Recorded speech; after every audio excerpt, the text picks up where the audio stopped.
The same one word from Matthew chapter 20, verse 17 to 28. Notre thème de réflexion ce matin est intitulé des fils de Zébédée et les ambitions qui divisent.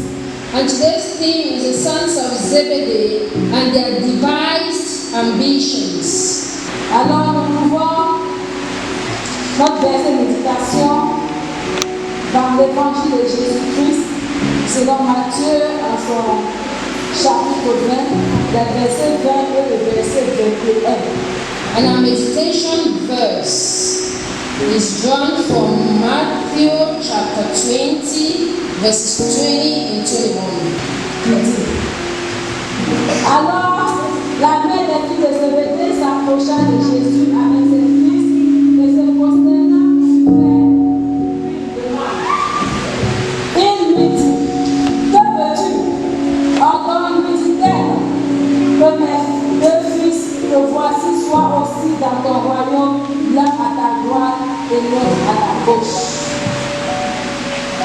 Verse 20 of Matthew chapter 20. Then Salome, the mother of Zebedee's children, James and John, came up to Jesus with her sons and kneeling down with respect, asked for a favor of him.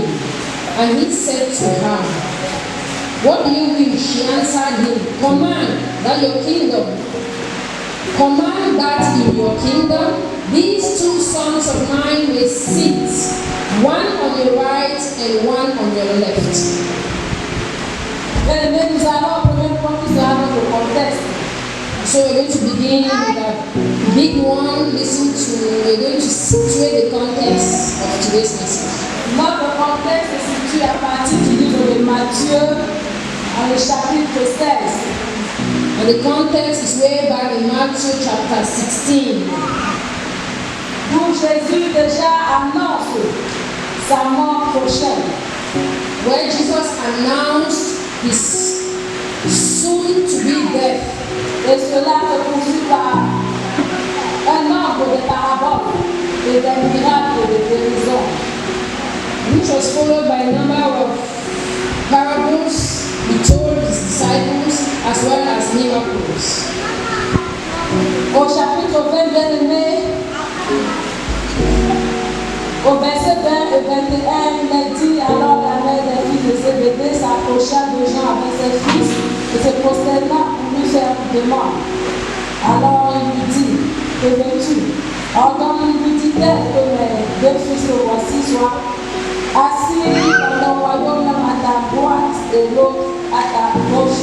D'où nous tirons notre thème de ce jour, les fils de Zébédée et les ambitions qui divisent. Pour qu'ils se font de lui, le battent, le bêchent et le crucifient, et le troisième jour il ressuscitera. Before being killed, for them to mock at him, to whip him, to insult him, and on the third day they shall crucify him.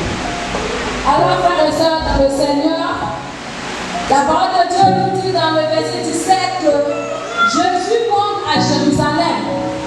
So, brethren in the Lord, the word of God tells us in verse 17 that Jesus goes up to Jerusalem. Et en chemin, il fait part de ce qui va lui arriver à Jérusalem à ses disciples. And on his way to Jerusalem, he tells his disciples what awaits him in Jerusalem. Comme un père ou une mère le ferait pour réunir sa famille proche afin de leur parler de quelque chose de très important. Just as a father or a mother would do by gathering his children and to tell them something very important. Effectivement, Jésus parle ouvertement des grandes souffrances qu'il va vivre à Jérusalem. And so Jesus openly speaks of the great sufferings that await him in Jerusalem. Il a parlé de sa condamnation à mort et de sa future résurrection le troisième jour. He talked about his condemnation to death and about his resurrection on the third day. La conversation s'arrête là. And the conversation ended there. Mais est-ce que ses disciples l'ont-ils bien compris? But his disciples understand him very well. Car il ne semble pas y avoir de réaction. Because Ont-ils vraiment saisi le message de Jésus? Did they really get the message Jesus was passing across? Frères et sœurs, nous sommes pareils comme ses disciples. Brethren, we are the same, just as these disciples. Est-ce que lorsque un frère ou une sœur vient vers nous pour nous expliquer une situation, est-ce que nous prenons le temps de l'écouter? Est-ce que nous saisissons ce que le frère veut nous faire comprendre? When a brother or a sister comes to us to explain a situation, do we take time to listen to him or her? C'est ce que nous allons voir. That's what we are going to see in the next lines. Nous montons à Jérusalem. So we go up to Jerusalem. Mes frères et sœurs, ce n'était pas une surprise pour les disciples. Brethren, it was not surprising to the disciples. Même si Jésus n'avait pas spécifiquement dit leur déplacement vers le sud de la Galilée, Even if Jesus had not especially told them about their movement to the south of Galilee, à peu près à l'époque de la fête de la Pâque, just about the time of the Easter feast, leur permettant, frères et sœurs, à comprendre que Jésus et les disciples seraient à Jérusalem pour la Pâque. which enabled them to understand that Jesus and the disciples will be in Jerusalem on Easter Day. Alors, de nouveau, Again, en chemin, c'est là où le Christ leur raconte effectivement ce qu'il va vivre. on their way, Jesus clearly tells them what will happen to him. Il va leur dire ce qui lui attend. He told them what awaits him. Parce que c'est dans un temps de calvaire où il allait pour souffrir.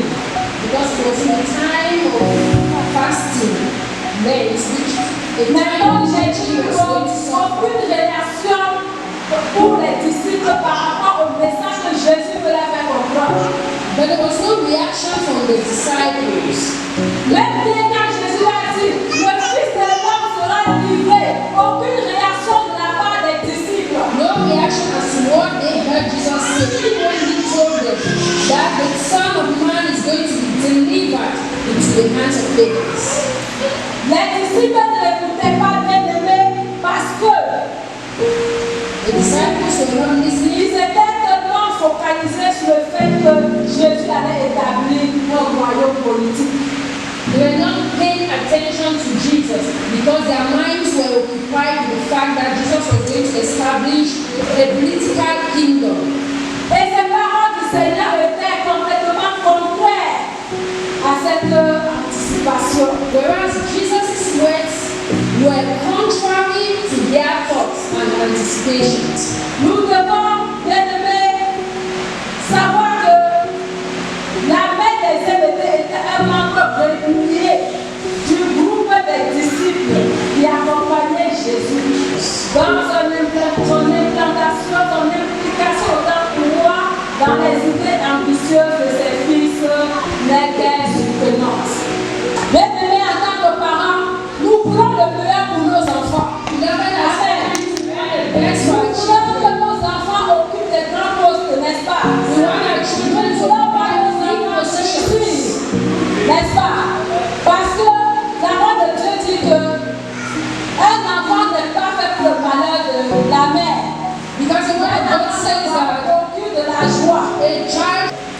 C'est ce que voulait la mère de Zébédée. So the same La thing mère de as Zébédée fait que ses enfants occupent des postes importants. in Jesus. Écoutons la réponse de Jésus.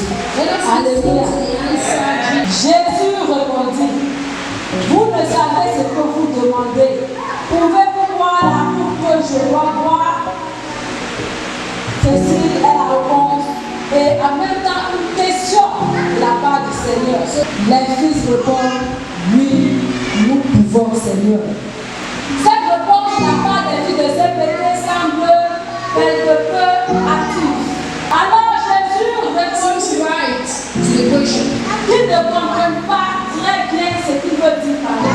And Jesus again answered them that they don't understand what they are saying. Sufferings. Et lorsqu'il dit Seigneur, nous le pouvons, c'était agir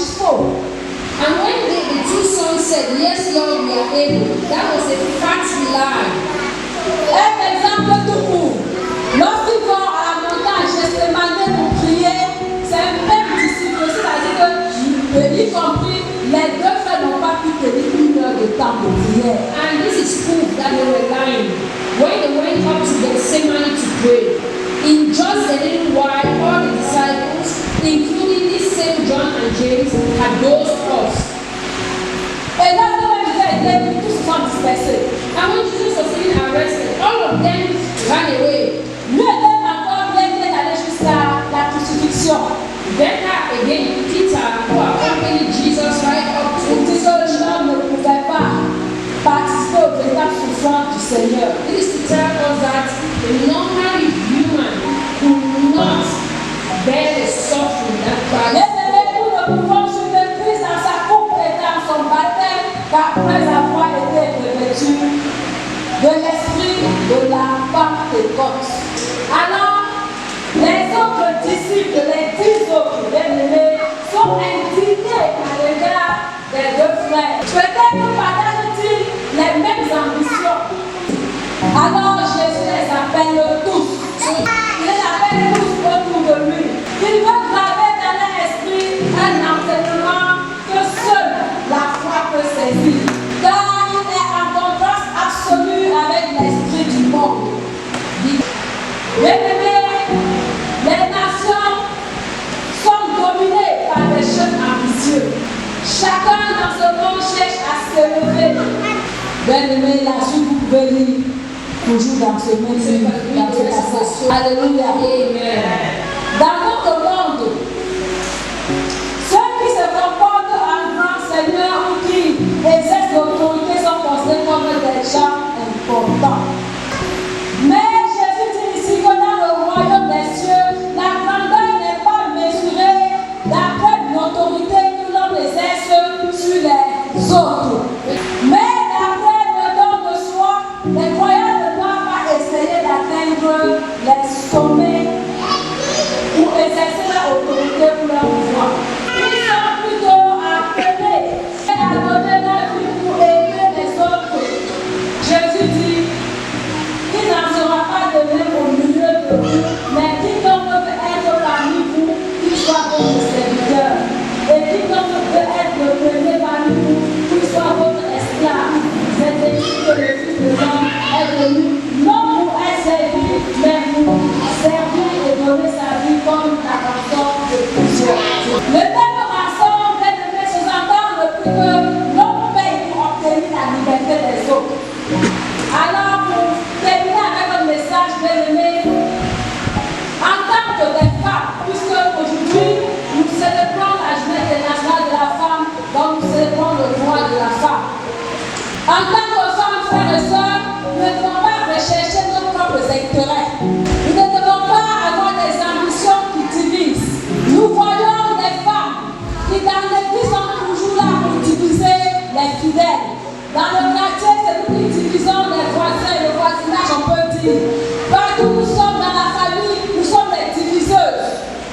Quand j'ai lu ce message bien-aimé, les filles de CPT et les enfants qui divisent, je me suis dit que ce message concerne particulièrement les femmes. C'est chaud, Parce que nous voyons dans certaines familles, des femmes qui sont venues en mariage comme seconde épouse, peut-être même après la mort de la première, elles viennent nous semer la division entre le père et les enfants de l'autre femme parce qu'elles veulent que leurs enfants occupent une bonne place auprès de leur père. Bien-aimés, l'apôtre dit, ne sommes pas sages à nos propres yeux.